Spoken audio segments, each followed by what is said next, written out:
Welcome back, ladies and gentlemen. Open house every Friday, 12 o'clock. I rock up here, Andrew. How are you? Fantastic, thanks, Greg. Mr. Andrew Cook from API Insurance. Very good that you are here. And before I'm allowed to ask you any questions, a warning, away you go. Just like to say to the viewers, Greg, that any advice I give today is of a general nature, and the viewers should consider it their own circumstances and needs, and perhaps give someone a call to see whether it's appropriate. Beautifully done, Andrew. So Thanks. in other words, get some advice. Andrew's advice is always a very, very good place to start.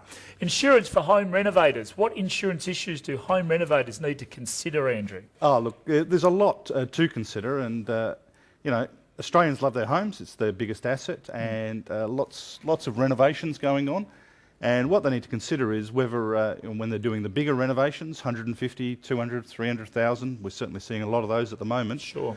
Whether their insurance covers, the current insurance covers are appropriate for them. So why would they need the insurance? What you're actually saying is because the asset's obviously growing, some people leave the insurance levels at too low to cover if something actually happens to the property. Yeah, absolutely. You've certainly got that as a consideration, but most people have got a house policy. Their liability cover won't respond once you get to a certain size of renovation. So they really need to look at getting some construction insurance to make sure they're adequately protected. Fantastic. When do you think they should start thinking about insurance? Obviously, when the project's finished, I'm assuming it's too late. At what stage do they ramp up the insurance? Look, clients should be thinking about insurance all the time. Of course, I wake up every morning, Andrew, insurance. Yeah, but what I find more and more is people getting to us that they're only talking about insurance because the council won't let the works go ahead. Right. Because they haven't organised the insurance, or the banks won't lend them the money because they haven't organised the Well, insurance. there's a couple of reminders there, I guess, so that's good. And you don't want to be doing it at that stage because you're limiting your choices. Sure. The earlier you do it in the process, the more you're going to know how much it's going to cost, and you can factor it into the budget. But also you can shop around and get the best deal, the most appropriate product for you. Fantastic. And that's important.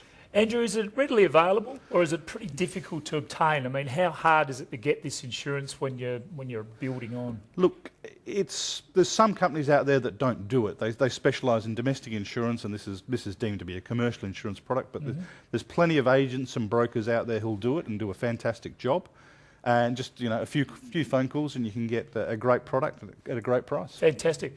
Andrew, for people who want to get in touch with you, if you're renovating your home or any insurance, what other insurance do you do, Andrew? We do it all. You do it all?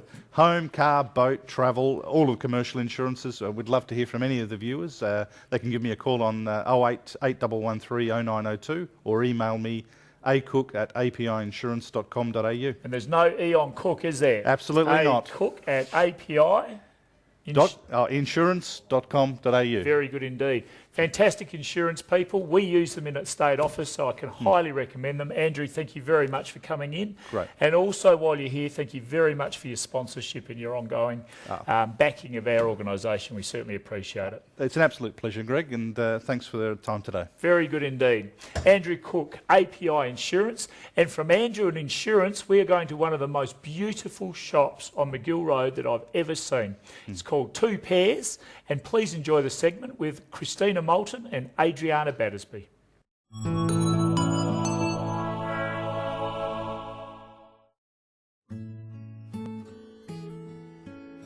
How long have you guys been in business for?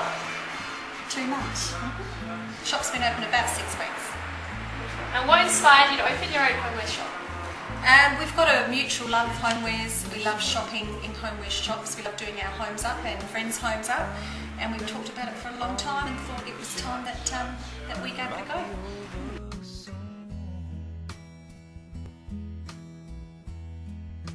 Assist your clients with the interior design of their We can give advice on things from colour coordinating to finding that right piece for the certain corner in your house.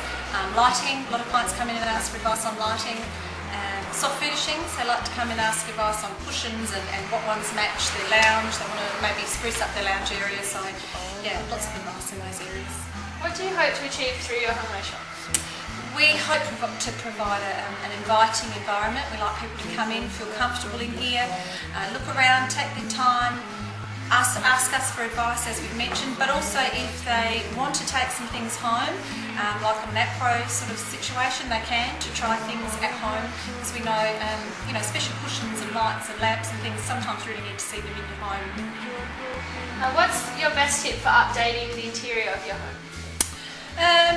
I think got to remember to keep it quite natural and clean lines, lots of clean lines.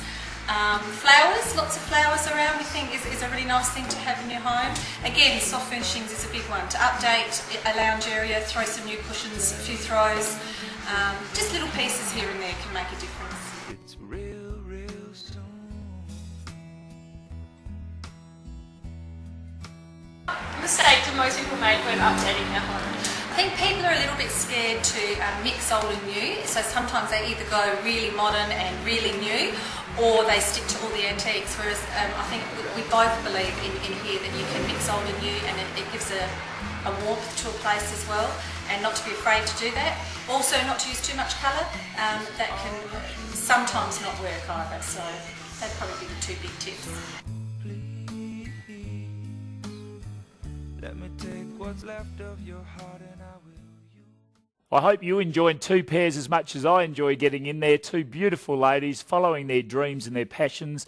Please get along to McGill Road. The email address is up underneath, and also they've got a little web page. Get on there, get into that shop and have a look, because it's an absolute beauty.